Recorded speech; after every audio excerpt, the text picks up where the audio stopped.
Very good evening to you with Sports Night. I'm Damien Best. We start with some cricket news. Defending World T20 champions West Indies have been drawn in Group 1 for the ICC T20 World Cup in Australia next year from October 18th to November 15th.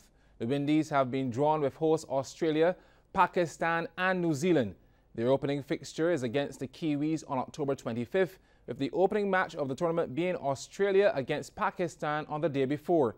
The first round of the tournament begins on October 18th, in which 8 teams, including Bangladesh and Sri Lanka, split into 2 groups, will compete for the final 4 spots in the Super 12s. The MCG will host the final on November 15th. Meantime, on the women's side, their World Cup will also be in Australia, but earlier in 2020, from February 21st to March 8th. It's deja vu for the Windies, England and South Africa, all of whom find themselves vying for 2 semi-final spots, just as they did at the 2018 edition of the tournament in the Caribbean. This time, they'll be joined in Group B by Pakistan and qualifier number 2, who they'll play against first on February 22nd. The women's final is set for International Women's Day. Well, the Barbados Pride selectors have made 2 changes for the 6th-round match in the West Indies 4-day championship, which starts on Thursday against the Windward Islands Volcanoes at Kensington Oval. Fast bowlers Miguel Cummins and Chimar Holder returned to the squad after appearing in a CWI President's 11 team in the recent warm-up matches against the touring England Test squad. They replaced the injured all-rounder Justin Graves and young fast bowler Keon Harding.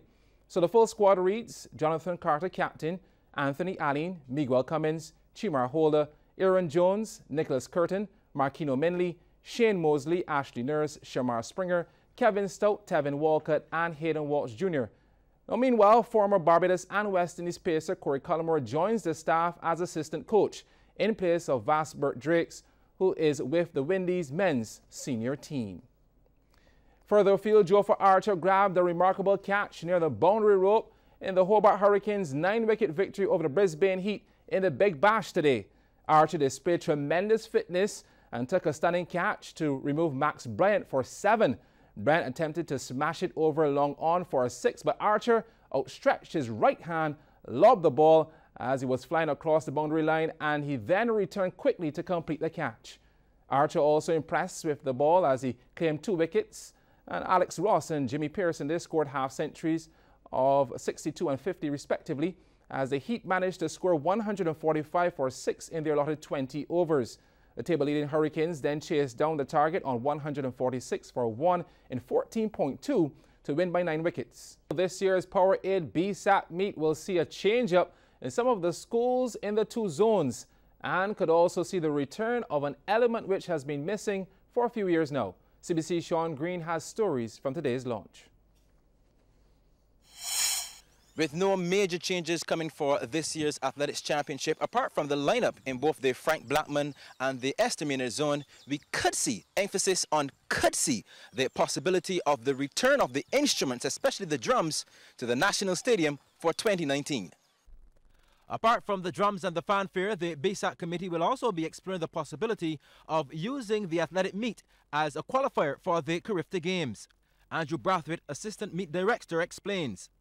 In our discussions and our planning for the meet, we explore the possibility, and we have been exploring the possibility with the AAB, the use of the Barbados Secondary School Athletic Championship as a qualifier for Carifta. So this year I expect that that will be the case. There were 1 or 2 things that we needed to improve upon, which is related to the standard of officiating in some of the disciplines. But as far as we are concerned, we will be used as a qualifier for Carifta, so I anticipate that the situation that had occurred in previous years shouldn't occur this year.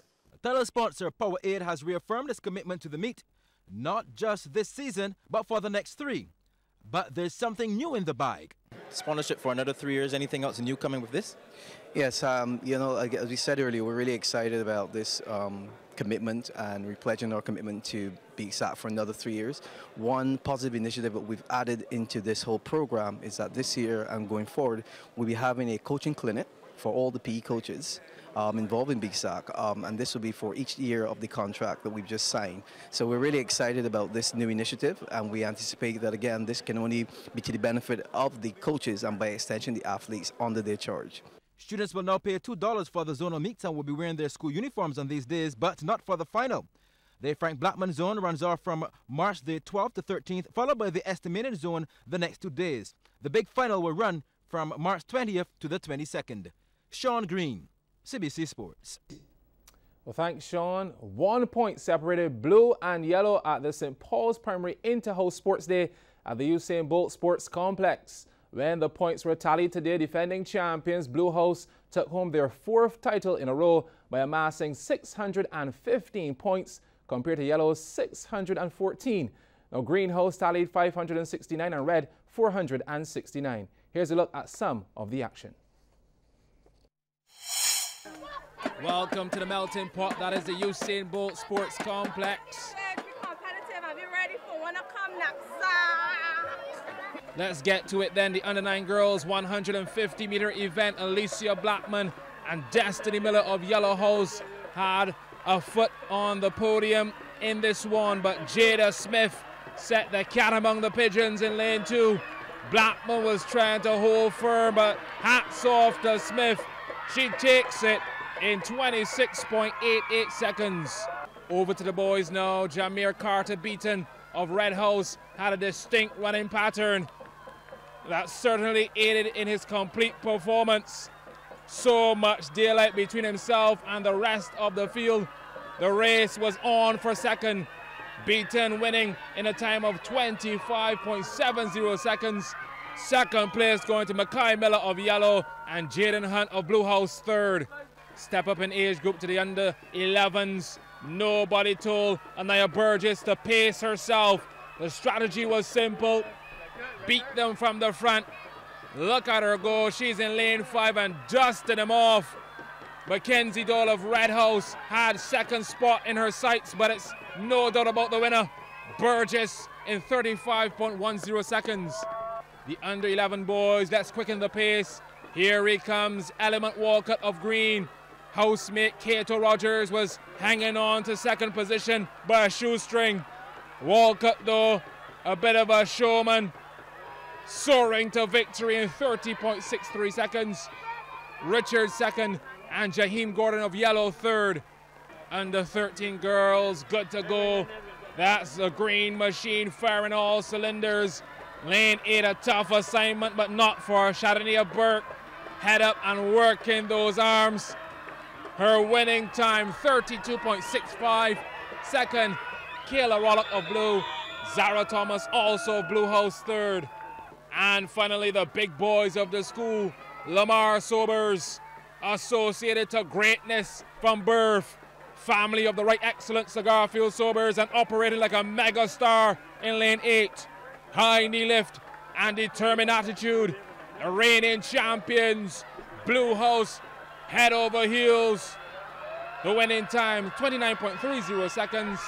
Josiah Batson of Yellow second and Kamar Porter of Red third.